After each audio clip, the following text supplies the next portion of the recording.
Picture this. The beloved actor who charmed millions as Chandler Bing on Friends tragically loses his life in a heartbreaking overdose fueled by a powerful drug, and now, a doctor faces time behind bars for his role in it. This story dives deep into the dark side of prescription medications, medical ethics, and the perils of addiction that claimed Matthew Perry's life. But here's where it gets controversial. Could this be a wake-up call for how we regulate drugs like ketamine, or is the blame unfairly placed on a few bad actors in a system ripe for exploitation? Stick around. There's more to unpack than you might think. In a Los Angeles courtroom on Wednesday, Dr. Salvador Plasencia, a 44-year-old physician who operated an urgent care clinic in the suburbs, received a 2.5-year prison sentence for unlawfully providing ketamine to Matthew Perry, the iconic star of the 1990s sitcom Friends. This potent sedative played a direct role in the actor's fatal overdose back in 2023. Plasencia had entered a guilty plea in July to 4 federal felony charges related to the illegal distribution of this prescription anesthetic, which could have landed him up to 40 years in prison if the case had gone differently. For those new to this, ketamine isn't just any drug.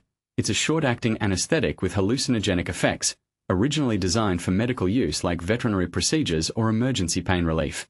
Over time, it's gained recognition in psychiatry for treating severe depression and anxiety, offering quick relief when other therapies fall short.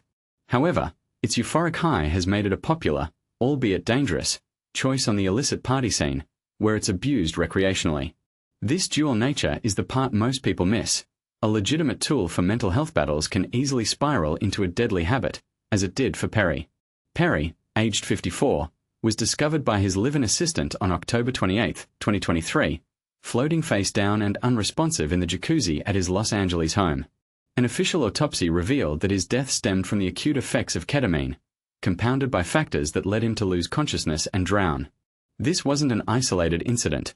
Perry had openly discussed his long history of substance abuse, spanning the years he shone as Chandler Bing on NBC's hit series.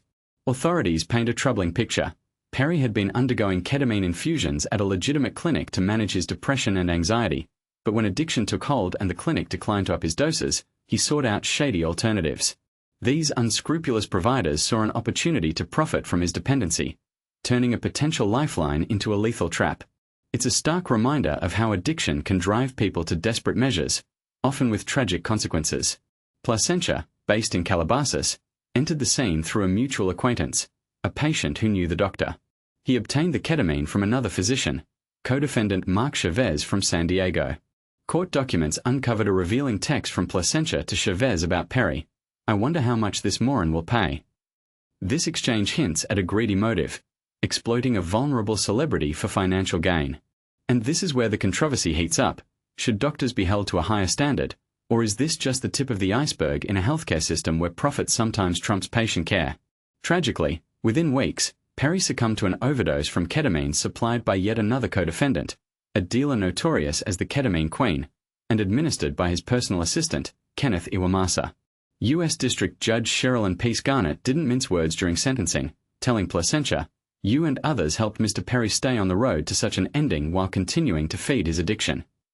She imposed 30 months in federal prison plus a $5,600 fine. Before the sentence was handed down, Plasencia, amid sobs from his mother and Perry's grieving family, expressed deep remorse. "I failed Mr. Perry, I failed his family, and I failed the community," he stated, turning directly to them and adding, "I'm just so sorry."